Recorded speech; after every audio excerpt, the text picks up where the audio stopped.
Hello and welcome to Book of the Mouse Club, episode 59, Friday, May 14th, 2021.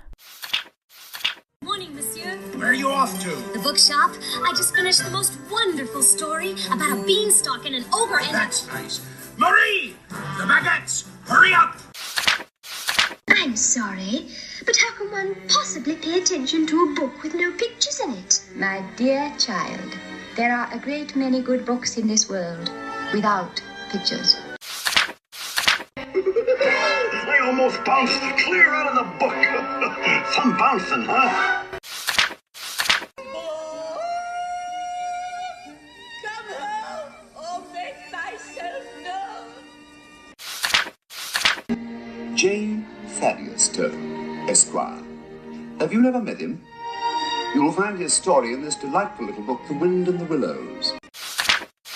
I've come to return the book I borrowed. Finished already? Oh, I couldn't put it down. Have you got anything new?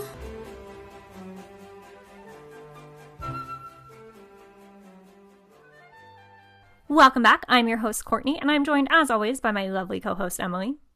Hello, Courtney, and hello, listeners. Our guest today is no stranger to podcasting, and I think will be very familiar to many of you. Yes, that's right. We lovingly referred to him as the godfather of podcasting back on our podcast party, episode 52, where we discussed the role of content creation in relation to Paul Lane's It All Started With a Blog, detangling the wide web of Disney bloggers.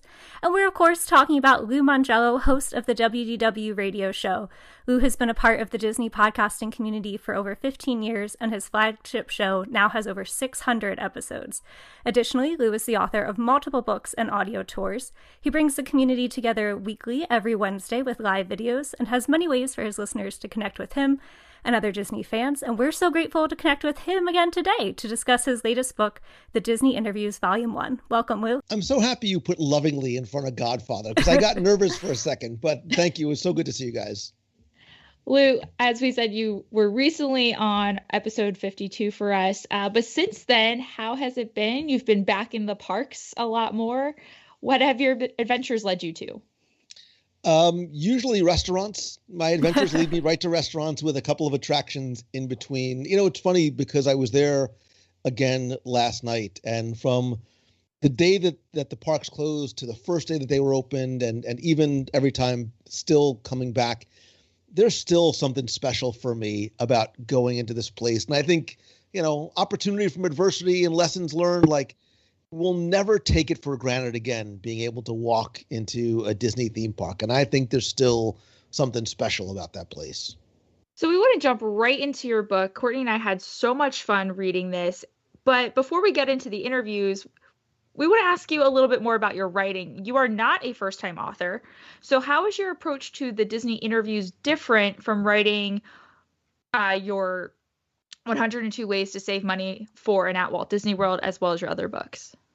The nice part about the Disney interviews is I didn't have to write very much because they were taken from the interviews that I did on the podcast. But what I did want to do is not just sort of take verbatim transcriptions and put them in the book. I wanted to add some context to it by sharing some stories about how the interviews came to be, a little bit about what happened before and after the record button was hit, and a little bit more to make you understand not just about the person that I was interviewing, but the common sort of subtext and common thread between all the people that was sort of the connective tissue and why I chose those interviews for that book. Yeah, I noticed in the book you write directly to the reader to introduce the text and to many of the interviews themselves. Can you elaborate on the relationship you feel with the reader and why you feel it's important to write in that style? You hit the nail right on the head when you use the word relationship, because that's what we do. Like, we're in the relationship business, and whether you're a content creator or whatever it is that you do, although we, you know, as podcasters, right, we create content, we push it out there and wait for that return. I feel, just as I think the listener feels, that we are friends, whether we have met yet or not, and we have a relationship of trust and commonality between us. And so I make a very deliberate choice, both in my podcasts and my live videos, as well as when I write, that I want to be speaking to the one person that is reading, not hey, everybody, hey, people, but I want to feel like this person and I are sitting down together having a conversation. That's what made the book so enjoyable for me. Not only the interviews themselves, but it was an easy read. It was a relaxing read. It was a very conversational read. And I think that was just relaxing to me. And that was just so welcoming, and it was warm. And that helped me engage also, like you said, giving that context to each interview. I think also added a level of depth to it as well. It was just so enjoyable, and it was so easy. It wasn't like, let me give you all this context of like dense Disney history. It was very personable to the person you were interviewing.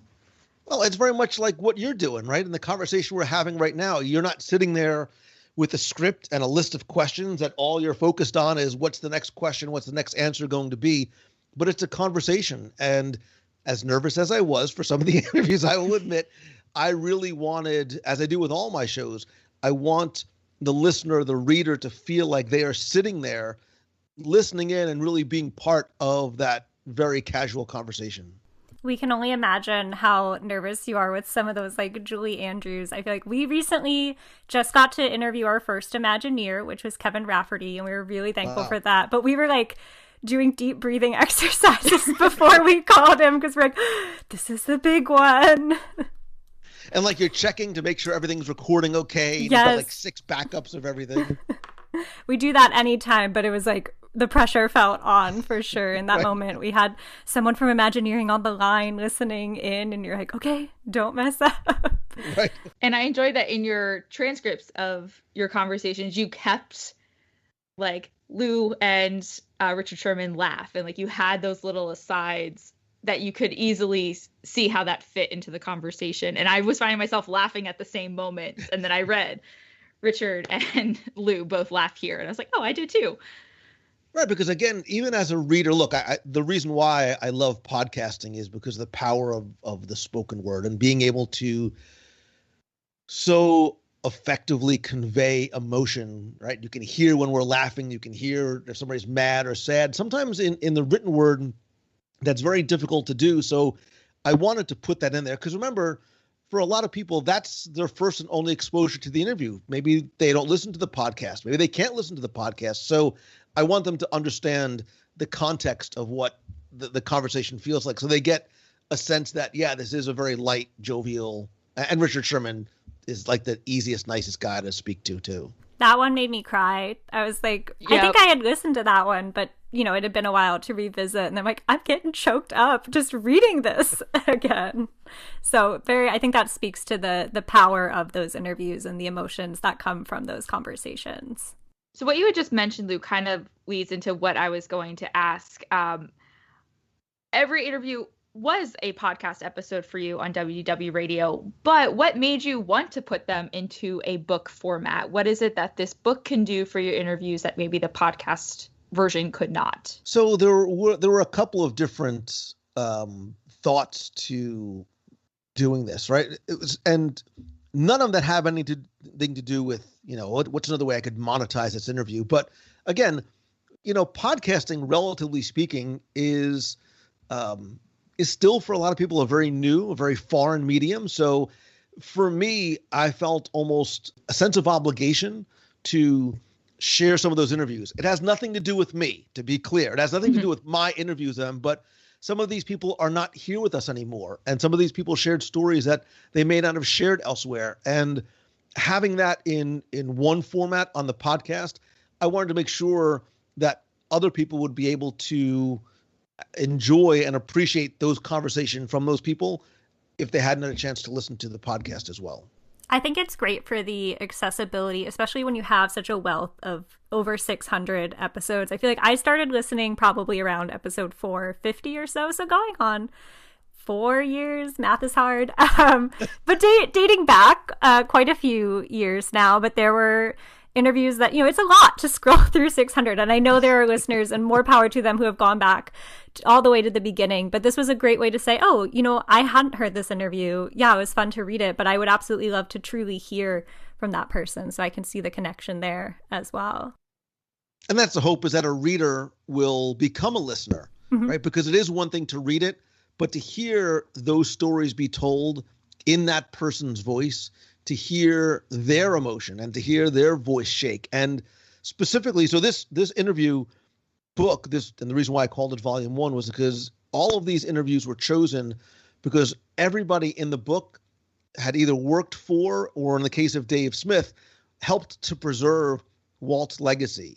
And when you go back and you can read the story and hear how they talk about Walt, but when you go and listen to it and hear the reverence and the respect and the love and the quivering of their voice when they talk about him, that's incredibly powerful. And to be able to hear that as opposed to just read it is something that I hope people go and do.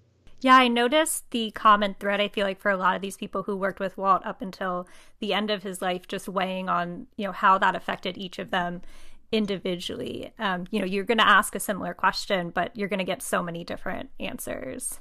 In that process, though, we like to dig into a little behind the scenes. So I'd love to know how you approached kind of organizing these. I know you've spoken to what the overall theme was, but in addition to maybe ordering them, what was it like to reflect on them as you wrote each introduction and revisited them? So I've never, ever lost sight or taken for granted the privilege that I have to be able to do what I do, to share my passion for Disney. And look, I'm a fan first. So I said for every single one of these interviews, even if nobody listened, I have the opportunity to talk to this person about this thing.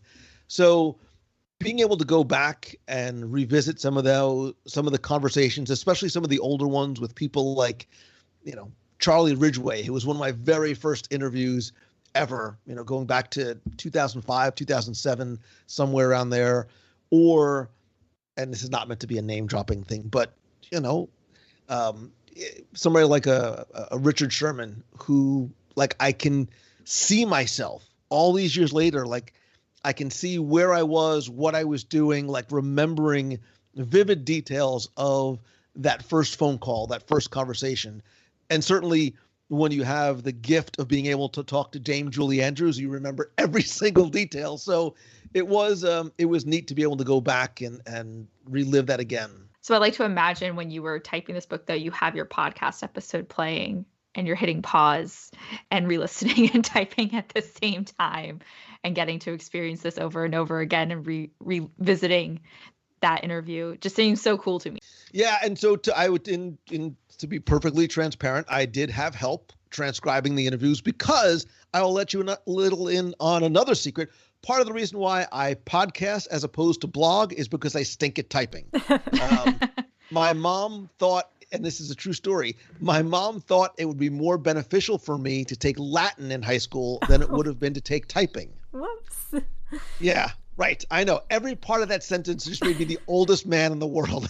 I know, but, it was sort of wow, I can't believe when I admit this, but it really was before people had computers at home. So, the thought was, well, you're probably going to go to law school and be a lawyer and you'll be dictating a lot of your things. So you'll be coming across. When I say it out loud, I'm like, why did you take Latin? What was I thinking? I feel like Latin applies to the law in some regards, all of those roots it and doesn't things come like in that. very, no, not at all. Not handy. Not so much now. You can read a motto or something on a crest of arms, maybe. Nope, you're right. Nope, in one ear, out the other. Okay, the only way it's ever helped me is Memento Mori in at the Haunted Mansion Liberty shop. Square. I'm like, I think I know what that sort of means. Something with death. I know it's something of death. I love that. But seeing your office behind you right now, and I was commenting for the podcast how much I really enjoy your setup with all your memorabilia on the walls and the lighting. It's just that romanticized version of the writer. I see you at your computer, you're listening to your interviews and you're typing away, but then you're like, oh, I missed that. You have to backtrack a little bit. I think that also just shows a lot of dedication as well, that you're committing so much to these interviews that even though they've been done, you're going back, you're using them, you're putting them out in a new format. These interviews are still, like you said, you want to put them in a new medium to share, that they are still living conversations. Yeah, like I said, I wanted to add a little bit more to them in terms of telling a little bit more of context and stories about some of the things that happened before and after, and then direct people to other things that they could read and find out more about these people, because obviously they have a lot more stories to tell. I appreciated that we were reading the digital version, so it's actually linked in the digital version, which makes it very accessible to go on and dig more. And we always appreciate additional resources here. So let's talk about the interviews themselves. You have a very impressive lineup in this first volume. And like Courtney, I like that theme of these were all people who worked with Walt. Several Disney legends, including Julie Andrews, Alice Davis. We mentioned Richard Sherman. So Courtney and I are interviewing you right now, but how do you prepare for an interview, particularly with a Disney legend? So I think it really is a combination of two things. It's this passion that I have for Disney and this love that I have of the people that help make the dream a reality. And believe it or not, I never would have thought that my training as an attorney would actually help me in what I do now. But as a trial attorney, and just as somebody who went to law school, it's so important, number one, to do your research. And at the very, most basic level, my feeling was, if this person is going to give me their most valuable commodity, which is their time, you better believe I'm going to give them the respect of being completely prepared for their interview. And I'm sure we've all heard interviews where, so tell me about your life. That's not really, but as an attorney and who did trial work, when you would be taking a deposition or at trial itself, you want to tell a story. You want to help people sort of get contextualize and get to that beginning, middle, and end and hit some of those key points along the way. And certainly these legends, these Imagineers, these storytellers don't need help, but sometimes you do sort of want to lead them down a path and get to that beginning, middle to end, while still being aware enough to let them sort of go in another direction and being able to adjust to that. I think another thing I notice sometimes is you prepare so well, right? You sort of have your story and you've got your 15 questions and this is sort of you've got to get from point A to point B, one stop at a time. And sometimes interviewers don't listen to the answer and realize that there is a nugget there, or there's, a branch off the story that you can go down that path a little bit. So there's this wonderful juggling, balancing act that you are trying to make sure you get to your story and get to these questions that you prepared while still paying attention to their answers. And, sometimes going down, and I'm thinking of Alice Davis specifically, going down certain storylines that you certainly couldn't have prepared for. I have to say, Alice predates my listening, but you referenced in another episode that she was the only person you had to bleep, and I was like, well, I need to go back and find that episode. So that was certainly a fun one to revisit. And she's the sweetest, so sweet, kindest little old lady in the world. And she didn't say anything that was vulgar or offensive. But it's a family show, and it's on the line. That's right. I didn't want a parent to have to go, Daddy, what does that word mean? So I bleeped it out. We have a pixie dust bleep that we've also only had to use one time. We had Jeff Heimbach, who chronicled Raleigh Crump's stories, and he detailed the rock that Raleigh had painted for Walt, and it has a curse word on it. I was like, well, you can say it, but I'm going to bleep it. So you're prepared and on the fly for that. But I think what you shared was great advice. Something that we had gone back to before. A great friend of your podcast who we first came across was Jim Corcus and all of his wealth of knowledge. And we were fortunate enough to connect with him by way of some of our podcast pals at the Sweep Spot. And we prepared with his How to Be a Disney Historian. And I think a lot of what you said ties really well into the foundations of those lessons, because you essentially are a Disney historian if you haven't thought of it that way. Well, and I think that's a word, it's a gift word. Yeah. To call somebody a historian is a gift word. I hate the word influencer. People are like, I'm an influencer. I'm like, no, somebody has to give you that word. Somebody needs to call you that before, but I've got 67 followers on Instagram. I'm clearly an influencer. And your research is apparent. I'm actually looking through my book right now, and I'm trying to find this quote. I'm back in the Richard Sherman interview, and you quote his father and I'm trying to find it. It was the advice that his father as a songwriter gave him, and he just goes, "Oh, you did do your research." But there were moments throughout your book where that was said to you a couple of times, like they were surprised that you knew something about them. And that can go a long way, like you said, in an interview. And there's nothing that makes, when Richard said that to me, I was like, yes, like, because it's that validation that they recognize that you put in the work. And when you do that, it not only does it make the interview go better, but they are certainly more receptive to, hey, do you want to, maybe come back on later on? Richard, do you want to come on and do a cruise with me and 529 of my closest friends, on a Disney cruise ship? So it is that important, and it's wonderful to be acknowledged like that. Do you remember where you found that quote or learned about his father telling him that advice? So quick story for Richard Sherman, who, when I first called him and I spoke to his wife for like 45 minutes, and then I got him on the phone.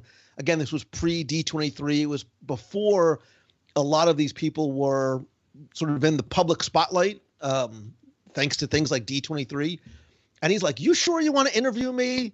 And I'm like, in my mind, I'm going, "Dude, do you know who you are?" Like, "You're Richard Sherman." And I was like, "Mr. Sherman, yeah, Richard, yes, I would very much like to interview you." So in terms of the quote, again, it goes back to, I think, being an attorney. Like, I spent days and days and days researching. I had like countless pages of notes because I wanted to be that prepared, especially if he did go somewhere. And I love the fact that he picked up on that. And of course, now I forget it, but his father, Ali Sherman, said that songs need to be simple and singable. And there's another sincere. That's it. That was the quote. She's got it. I remembered the sincere, and you remembered the first two. We came together. I love that. Well, in our own research and hearing you talk within your interviews and these pieces, we like to go a little behind the scenes of the publishing process as well. So you shared in your interview, I believe, was it with Charlie Ridgway? I read them all together. Who you had the same publisher, or was that another? Yeah, one? It was Charlie. Okay. That's how. So I had actually. I first came across Charlie when I was a wee lad trying to write his first book in 2003 when he still worked for the company. And to show you how things were different, I had finally tracked down somebody that I could send an email to or get on the phone. And I said, "Listen, I'm writing this book. I don't want anything for free. All I want is access. I just need access." And it was Charlie who's like, "Listen, if you're not radio, TV, or newspaper, that's media to us. Like, we don't, this internet thing and book, well, you go, God bless you, you're on your own." Mm-hmm. And then I would come to meet Charlie at media events. And then when he wrote Spinning Disney's Way, he actually, I don't remember if I had introduced him to my publisher or he sort of found my publisher. And next thing you know, we shared a publisher and we were sharing dinners. And I got to be good friends with Charlie over the years. And it was very sad when he passed a few years ago. And you were both with Intrepid Traveler for your early books. And I saw reading this one, you moved on to Second Star Media LLC, which in my own research, I believe is your own organization. Second Star Media is a huge publishing house with headquarters in Orlando, Florida, and elsewhere around the planet. Well, we've talked to a few self-publishers on this show, so I'd love to know some lessons that you've learned about the final stages of writing a book and publishing through each of those experiences, working with a bigger organization and then having the independence of self-publishing. Yeah, so when I wrote my first book in 2003, Vanity Publishing really didn't exist.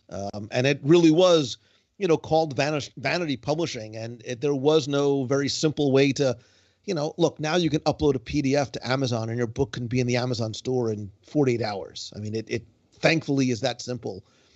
Back then, Vanity Publishing meant you had to find a printer and you had to, send them proofs back and forth, and they would ship you cases and cases of books, which you may or may not have stored in your garage for weeks and months on end as you ship them out on your own. But having gone through the process of finding a publisher, learning all about the book publishing industry, there did come a time where I said, I think I want to try and do this on my own.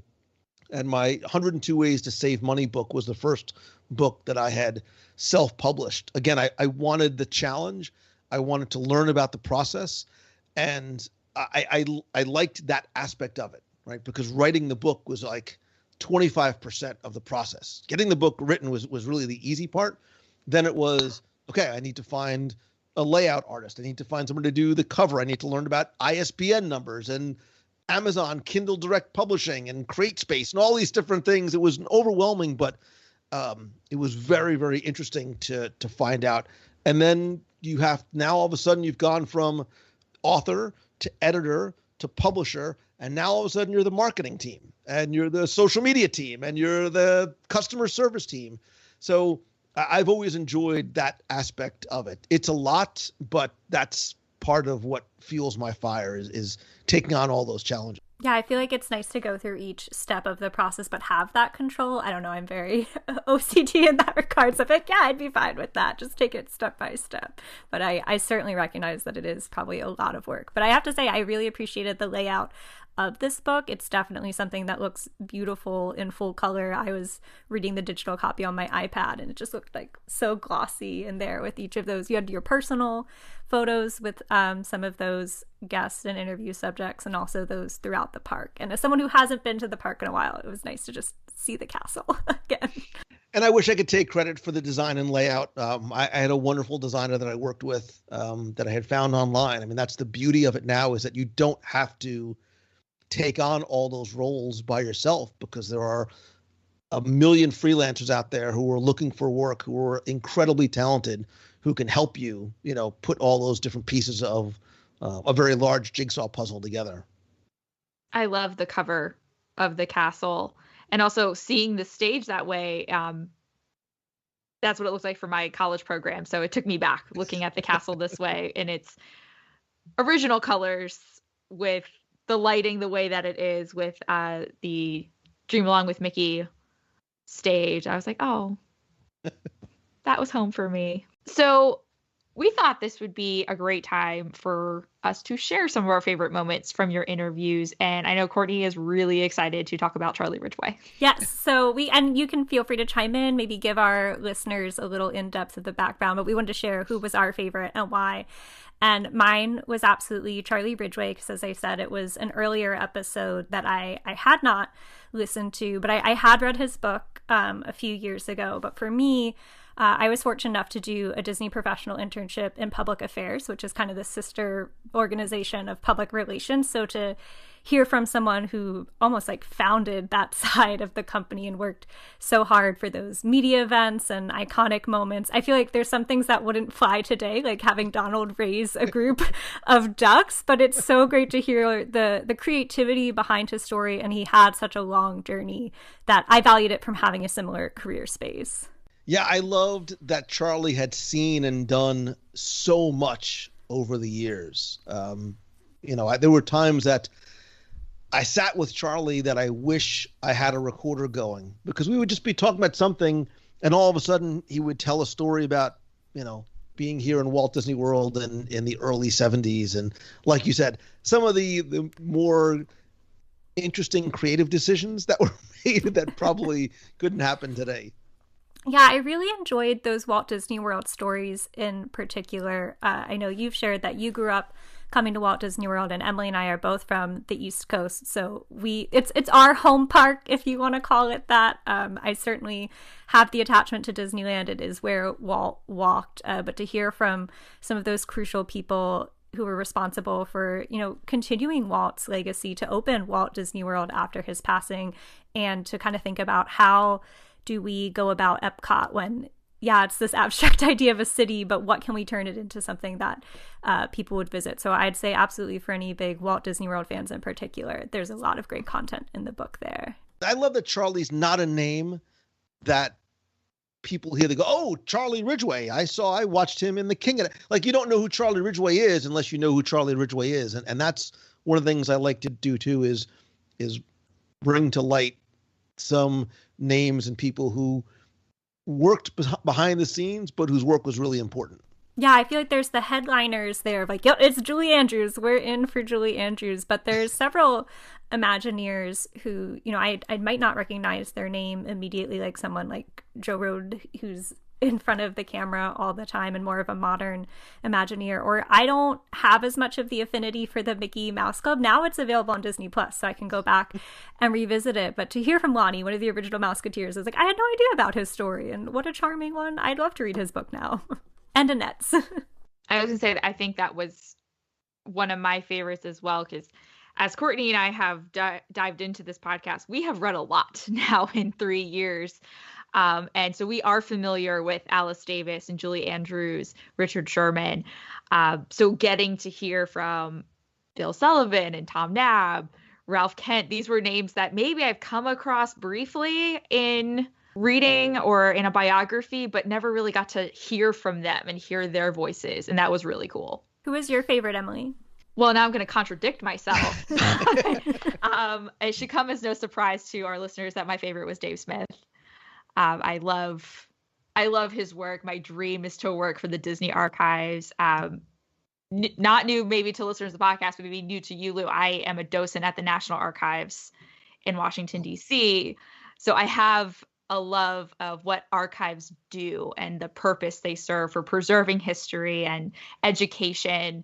And while I do that on the civic education side right now, I love what Dave Smith did. And it still floors me that come the 1970s, it's kind of a similar story to the archives where someone just went, we should be saving this stuff. And they're like, yeah, I guess you're right. But how do we do that? And it just, because to us today as fans, we're like, why wouldn't you save this stuff? Why wouldn't you have warehouses to begin with? So it's still a story that every time I hear it, and now hearing it from his voice versus reading it in an article, I think was more impactful for me and things I'm passionate about, where he's like, yeah, I just figured I should do something about it. And he was such a nice, sweet, gentle man. And I mean gentleman and gentleman in both senses of the word. I remember seeing him once at the archives. I had done, I do a lot of group events, and one of them we did an Adventures by Disney to Southern California. And one of the places you stop is the Walt Disney Archives, and you actually get to go into the archives. I don't mean the Indiana Jones warehouse itself, but there is a front room and bookcases and display cases there. And Dave happened to be there that day, and he came out and he spoke to us. And I will never, ever forget, he had the bird. And when I mean the bird, I mean he had the little bird cage and the little animatronic bird that Walt found. The story changes sometimes, but New Orleans, that they reverse engineered and came up with the idea for animatronics. And he's got this cage and he brings it out. And I was telling him, I'm like, it's the bird. It's the bleeping bird. And he's picking it up and he's touching it. I'm like, dude, put on some gloves. It's the bird, and he was just so casual and nonchalant about it because, it's something that he sees every day. But yeah, he was, Dave was a really nice guy, always very kind to me. And I was always very grateful for that. Yeah, I like that story because I've had those moments too. I've been in a locked vault in the archives where they've pulled out, like I've seen FDR's Day of Infamy speech with his personal notes on it. Like I've held it. And that was a moment for me. So like I connected with you in that moment where I was like, yeah, but I want to know, did anyone else in the room freak out as much as you did about the bird? I don't think so. Like it's one of those fan if you know moments. Right. And he had just come out of his office. And in my mind, this is all happening super fast. And I'm like, it's like he just had lunch and he's like licking like Cheeto dust off his fingers and touching the bird. I'm like, Dave. But yeah, so I mean, there was a few of us that nerded out, but it was clearly by the excitement in my telling of the story, it was a moment that stuck with me. He didn't expect that answer from you when you asked him like, what object do you think I'm thinking of, and he said, oh, probably the first ticket from Disneyland. He was not expecting that you said the original animatronic bird. The bird. I love that. I think Dave Smith was a close second for me. I have to credit him with, I think, my love of Disney heritage, history, and trivia.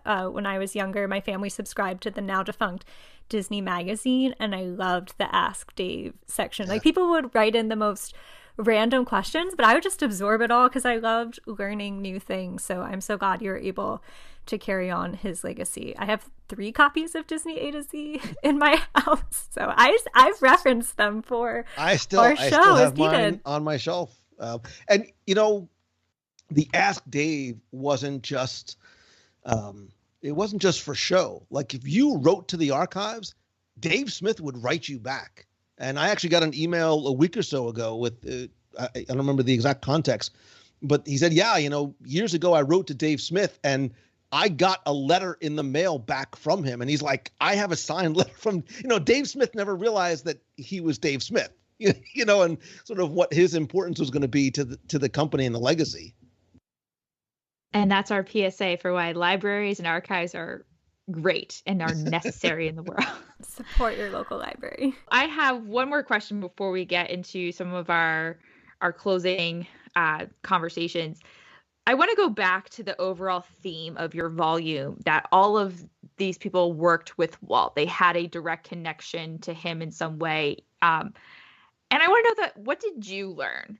Because you've done your research, you have learned about Walt Disney on your own, but every time you've talked to one of these people, what is something new that you learned about Walt? So the first thing that I learned, and you can very easily glean this from, you know, if you look at the entire volume from a 30,000 foot view, you can almost hear the reverence and the respect that they had for Walt. He was not only very smart, but I believe he was, I don't want to say he was a difficult person to work for, but he knew how to push you beyond what you thought your limits were. And a lot of people share some of those stories. They say, you know, look, I was trained to do this. My job is this. And he's like, no, you're a storyteller. And I think that you will be able to do this. And he was able to pull from people things that they didn't realize that they had in them, which I think, you know, as parents, right, we sometimes you push your kids and try and get the most out of them. I think that's the way Walt was. And I love the Walt quote about him telling the story when a kid asked him in Disneyland, you know, what do you do? He's like, I'm a honeybee. And I just go around and I check on everybody and I sort of pollinate things pollinate the flowers as I go along. And if you read these stories and think about these stories in that context, that very much is what he did. He would sting you a little bit, but he was able to get the most and the best out of you even when you didn't know that you had it. Yeah, I've seen that thread throughout. I think definitely those interviews that you had with people who were close to him. And we've read some of their books in addition to others. Our very first book that we read was Marty Sklar's Dream It, Do It, and Mark Davis's, in his own words, though it was compiled by Pete Docter. That theme is so prevalent of just, you know, some of these men started as 9 old men and animators, and then were able to move to something as amazing as Imagineering. And Alice tells it in her own way, you know, starting as costuming and then being pulled into these other avenues and working on attractions as well. I loved her story about going to school. She didn't set out to be a costume designer. She wanted to be an animator, but, you know, they placed her where they could, where they had availability, and were all the much better for it with things like It's a Small World and Pirates of the Caribbean. And I really liked hearing overall, though, from everyone about Walt. Like, I like that you sought that out, because I think as we get further and further from Walt's life, he does seem like that enigma. Often you hear them say, like, a lot of people today don't see Walt as a person. They see Walt as the company. And it was really cool. Like, as journalists, like, when you hear the same story confirmed over and over and over, like, you can feel really confident. You're like, wow, that was who he was. And I like that as I've done my own reading and research, but hearing those personal stories, and I like that you sought that theme or put that theme together in this book, that you kind of reassured for everyone else who does their own reading or their own research, that, like, yes, what you're hearing, what you're reading is true. I thought that was cool. Right, because what you said is very insightful in that as time goes on, we and the generations that follow us get further and further away from who Walt Disney, the human being, was. He's a name on a marquee. He's the name on a, you know, on signage or it's not even the front of the movies anymore because now it's just Disney. But, he's not a character or a caricature. There's a real person behind it. And I think there's so many important lessons to be learned from Walt himself. Yeah, and from the people who learned from him. So we're definitely grateful to have those chronicled here in Volume 1. But we have to ask, it was called Volume 1. So are there plans for a Volume 2? Like, I sort of set myself up for it. I'm like, well, now there has to be a Volume 2. Yeah, so the idea, and that sort of came late, because I have, with 600 plus shows, I obviously have a lot more interviews that I can share. And I spent a lot of time really laying out and having to make the difficult choices of which I wanted to put in this. And then when I sort of came up with the idea of the Walt connection, I had this whole other group and I'm like, well, I really want to share this one. And I want to share this one. I'm like, wait, there's another book there. So my feeling was if the book was well received, I would certainly do a Volume 2. So that is the hope. And that's, it's up on my whiteboard in terms of upcoming projects. So that's exciting. And I know I'm looking forward to Volume 2 and who else you include there. But something else that we always like to ask the authors that we interview is, what is your favorite Disney book apart from your own? Well, first of all, I wouldn't say my own because oh gosh, wow. What is my favorite Disney book? Now I'm like literally looking around. Okay. You know what? That's actually an easy answer because there's a book that literally started this entire journey for me. And it goes back to the early 70s. And it's a book with no name.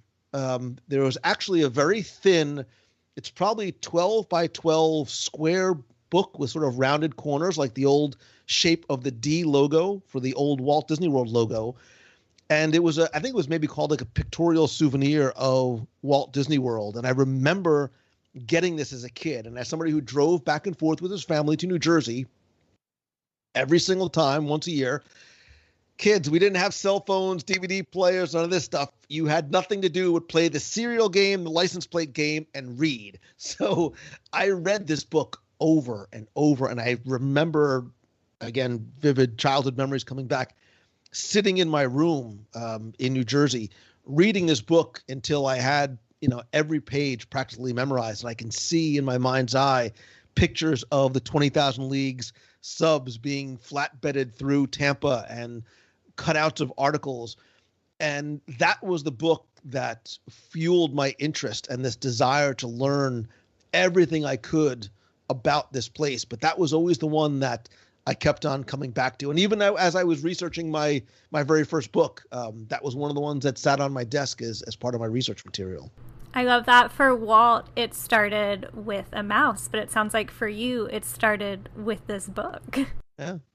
I was going to ask if you still had the book, and I'm glad to hear that you do. I do. I was going to try and turn around and reach it to grab it for you, but my cords aren't that long. That's okay. Well, we always like to leave our listeners with pieces of advice. So what advice do you have for others who would like to write or who are preparing for an interview? So if you want to write, and this is the lamest, but it's the honest answer, it's very easy to come up with excuses not to write or not to start. I think so many people say, everybody says that they have a book in them, but there's a huge nexus between the people that say they want to write a book and those that do. And the gatekeepers are gone. You don't have to wait for an agent or a publisher to give you a break. You literally can sit down and write a book and, publish it out of Word or Pages or wherever and, put it up on Amazon. And the important thing is to just start. And then when you do, you've got to give yourself a hard deadline. I joke about the whiteboard that sits in front of my desk, and in the space next to it, when I work on a project, oftentimes I'll grab a piece of paper and I'll put a date on there, which is an attainable but close date that I know that this project has to be done by. And when you give yourself a little bit of that personal accountability and say, I'm going to write 500 words a day, like no matter what, that project will get done. Because sometimes you don't have people to help push you along the way. And I promise you that the journey and the time and the sacrifice and everything else, the learning process is worth it. I like the idea of having those deadlines. It's why we've only committed to at least one episode a month, because we have to read those books and prepare for it, as you said in the advice for preparing. So I think that's a great approachable way for people to move forward. Well, moving forward in our own podcast, we've had a busy month with some of our podcast pals. I was able to recently appear with our friends at the Mad Chatters to discuss Walt Disney's connection to World's Fair and Armchair future pavilions that we'd love to see based on his own personal travels. And later this month, I'll join recent Book of the Mouse Club guest Jeff DePaoli on Disney Coast to Coast for a deep dive into one of my favorite villains, Cruella. And then Emily and I will continue that discussion a bit after in June when we read the new young adult novel Hello, Cruel Heart by Maureen Johnson. And it's hailed on Amazon as, quote, an electric new story of teenage Cruella de Vil in an original novel inspired by the upcoming Walt Disney Studios live-action film Cruella, end quote.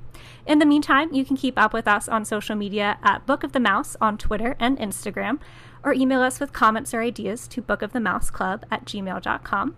Be sure to leave us a review on iTunes so others can find our podcast and read and listen along with us. If you want to keep up with me, Courtney, I'm on Instagram at GreatGuthsby or on Twitter at Courtney_Guth. And you can follow me, Emily, on Instagram and Twitter at the same handle at Emily_McD.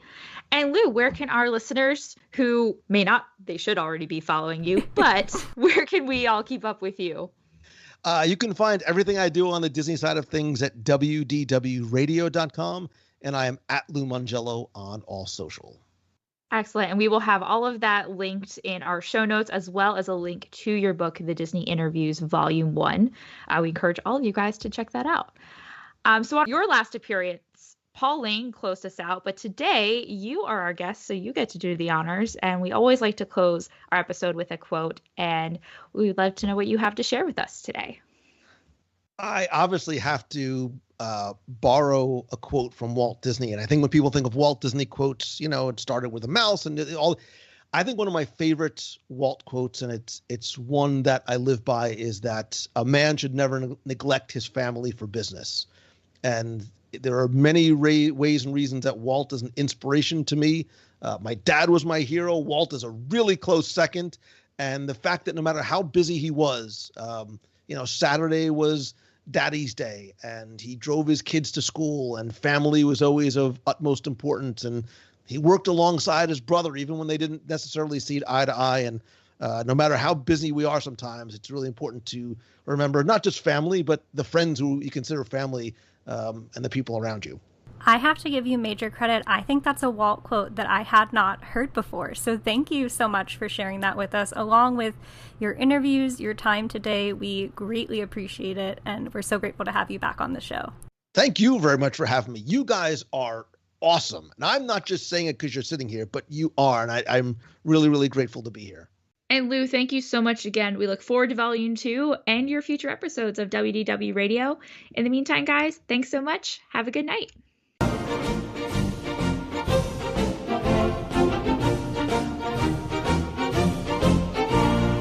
The Mouse Club has no affiliation with the Walt Disney Company. The views and opinions expressed by hosts and participants are theirs and theirs alone. They do not represent the organizations or companies they happen to work for.